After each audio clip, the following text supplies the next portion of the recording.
Hey, welcome back, my amazing student.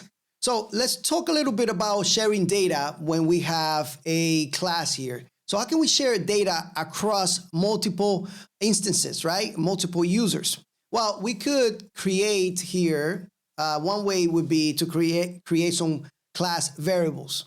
Now, remember that these are attributes, right, or properties here, right? And we have this in the constructor. That's great.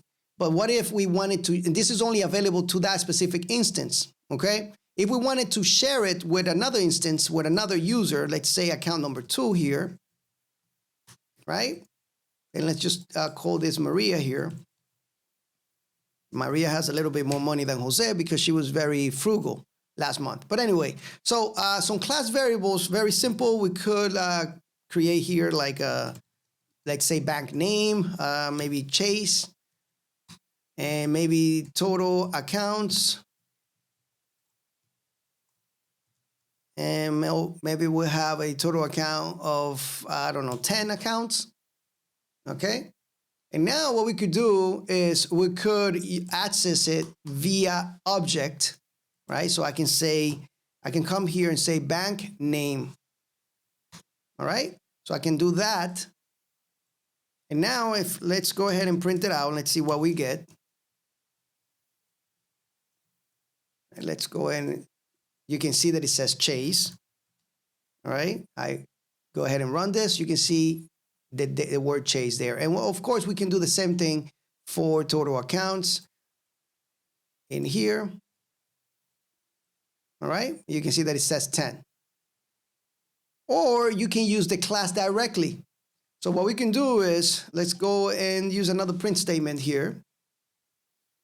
And we can use the class directly. So what I could do is I could say bank account, all right, dot total accounts. So you can see, you're going to see 10 and 10 twice there. All righty. So that's one way you can share the data across multiple different instances of that same class. All right. And when I talk about a class, I mean, behind the scenes, this is the blueprint. Remember, this is the structure of our object right here. Our instance of this class. All right. Remember, we're passing data to this blueprint, to this class here. So every time I say blueprint or class, it's the same thing. I'm going to call it class next time. Okay. Keep that in mind.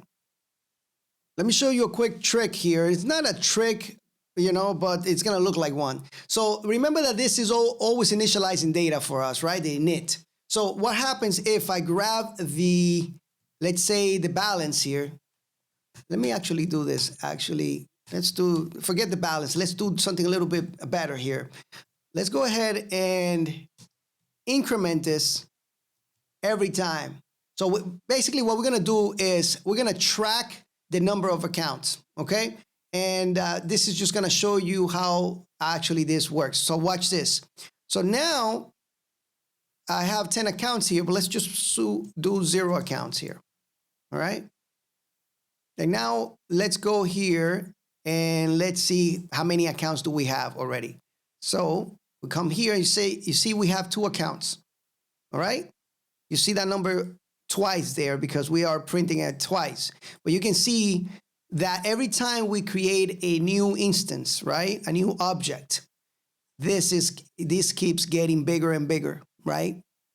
So really awesome stuff now because now we have this total accounts class variable that's keeping track of all the accounts that we got in the class, right? So if we have 100 users, we will have 100 different accounts. This is just to show you a little bit of the power of OOP versus doing this stuff with procedural. Anyway, guys, that's it for this lecture. I'll see you guys on the next one.